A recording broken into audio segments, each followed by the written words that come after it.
than you expected. It does actually have 15,400 seats, so it's a lot bigger in capacity than number one, but it doesn't actually feel that much bigger than number one. If you're at the top, don't worry, it's great. I know from experience. You'll pay the same as you will down here, so it's the same price depending on the day. Day one will be £45 this year, day 13 £130, so that's the top price. Journalists, you're all privileged people today. You can be here for as long as you like. Clearly, if you're a journalist, as long as you book your seat, they're numbered. If you're a member of the International Tennis Federation or a national federation like India or the United States, you'll sit just here in these boxes. These are reserved for federation members.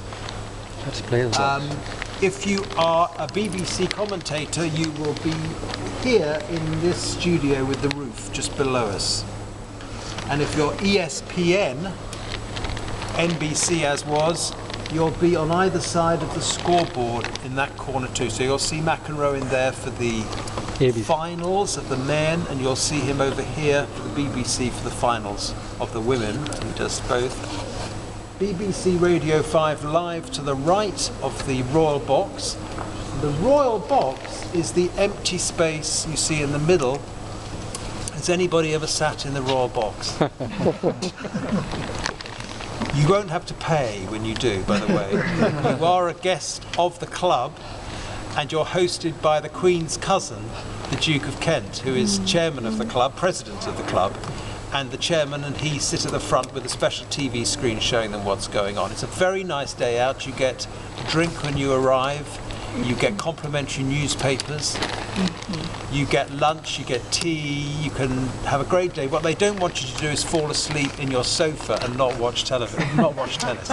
They like you to be out there watching tennis from about 2 o'clock onwards. Lots of celebrities, especially on the middle Saturday. You get a lot of sports people, golfers, footballers and so forth. Members of the club buy their seats just behind the Royal Box, that's their place. Otherwise, it's pretty much the ballot that decides where you sit. Look at all the studios up here for TV, many more than on court number one.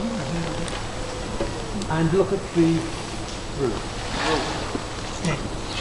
So, if we were in the middle of the championships, they might have decided to shut it early in the day as a precaution.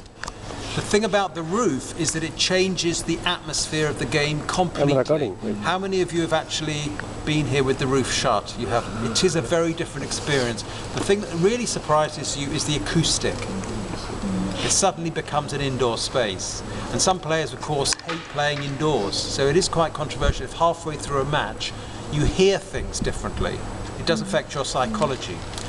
It takes 40 minutes to recondition the air. So it's a big break. It's about a 50-minute break. And even though we have lights, see, we have to stop play at 11 p.m. sharp because of local authorities. And this year, or last year, we had a really hilarious situation. Did anybody see the match between Murray and Baghdatis? Yes. And do you know what happened in the match with Murray and Baghdatis? We didn't discover it till February because we were told by the club. It was 5-1 to Murray in the final set. And everybody thought, this is ridiculous. How can we stop this match now? But the chairman was prepared to do it because they're fined thousands of pounds a minute. 10:58, the phone went. Chairman picked it up. I'm Mr. Smith, and I'm working for Merton Council, Planning Department, and my wife is watching this match and she doesn't want it to finish. So you can carry on playing tennis, okay? And so it went on till 2 minutes past 11. No problem. That's a good story.